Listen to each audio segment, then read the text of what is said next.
Ruling others is an art, and many philosophers have already proposed their own formula to master it.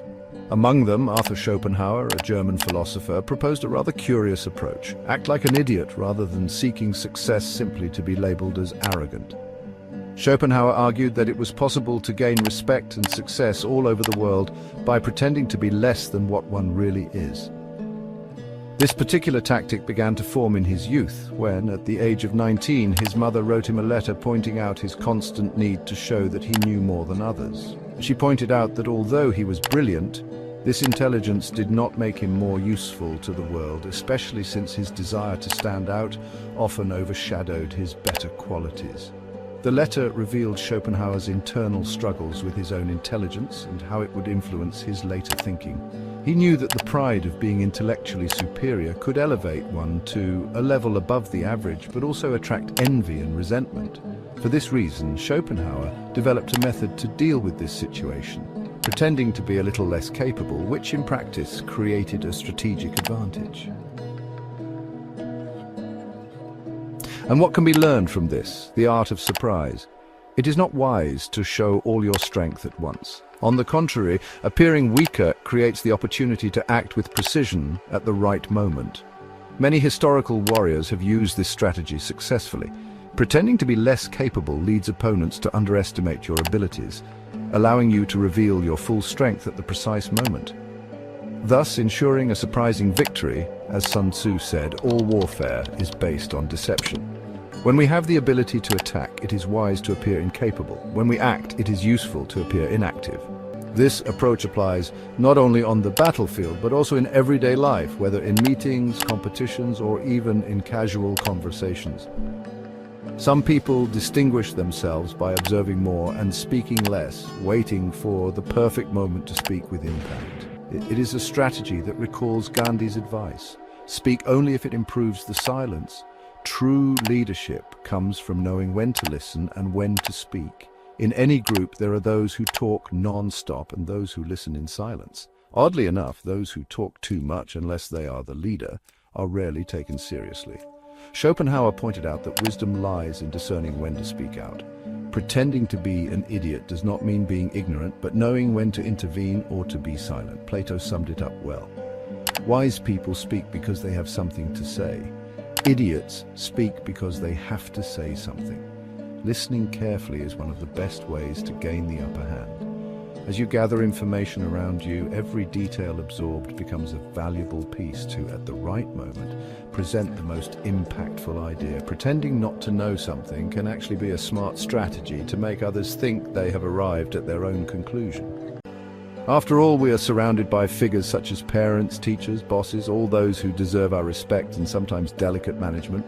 Even when our parents are wrong or getting old, there are ways to guide them without imposing our opinion. A tip: subtly sow ideas so that they feel like the thoughts come from them. It is like a professional athlete who, with a little effort, allows a special fan to win a game, making him feel like a true champion. This creates a climate of respect and raises the self-esteem of everyone at work. Managing our superiors requires a bit of skill. Sometimes it is better not to know something so as not to put him in the uncomfortable position of being wrong. After all, keeping your job also means protecting other people's egos. We don't need to be masters of philosophy to understand this. If we already care about our work, we have some training. Schopenhauer said that pretending to be stupid is the last resort to cover up other people's flaws.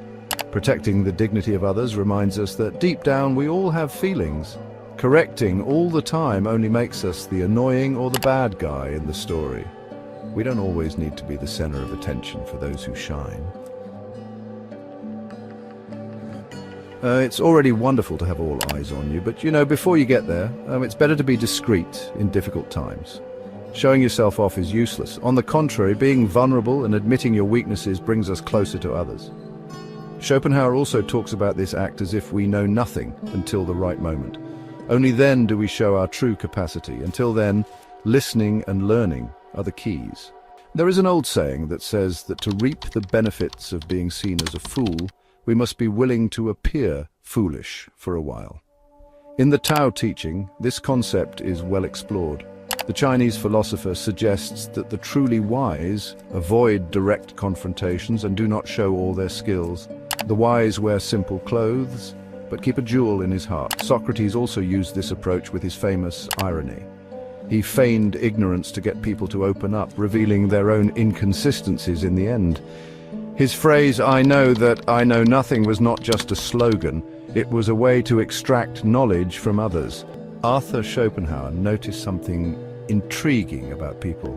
They care too much about what others think. It seems that we spend a large part of our lives trapped in the opinions of others, as if they were the basis of our happiness. But if we take the time to reflect, we can see that the majority of these opinions have no importance for our personal development. The truth is that we care a lot about how we are perceived. But deep down, what really matters is winning people over through humility. There is no point in acting arrogant or pretentious when you decide to cover up other people's mistakes and help them overcome their challenges, even if it seems to be entirely their own doing. You are adopting the role of the wise fool. And this role, as modest as it may seem, has a powerful effect. People begin to respect you without even realizing it. It is like being the underdog that no one takes seriously, but who ultimately surprises and earns deserved respect. Remember to be kind and compassionate. Everyone is fighting their own battles, and empathy is needed. You have surely met people who love to brag after a victory, displaying their success as if they wanted to throw it in others' faces. This type of behavior does not attract admiration. On the contrary, it causes discomfort. As Frank Lucas brilliantly said, the loudest in the room is the weakest in the room. Schopenhauer, like Lucas, believed that the secret to gaining people's respect was modesty. When you succeed and act as if it were just an ordinary day, people see you differently. Pretending that success came effortlessly without boasting is far more impressive than any boasting. This humility captivates more than victory itself. These are my thoughts on Schopenhauer's lessons, showing that sometimes being the fool is the smartest way to succeed.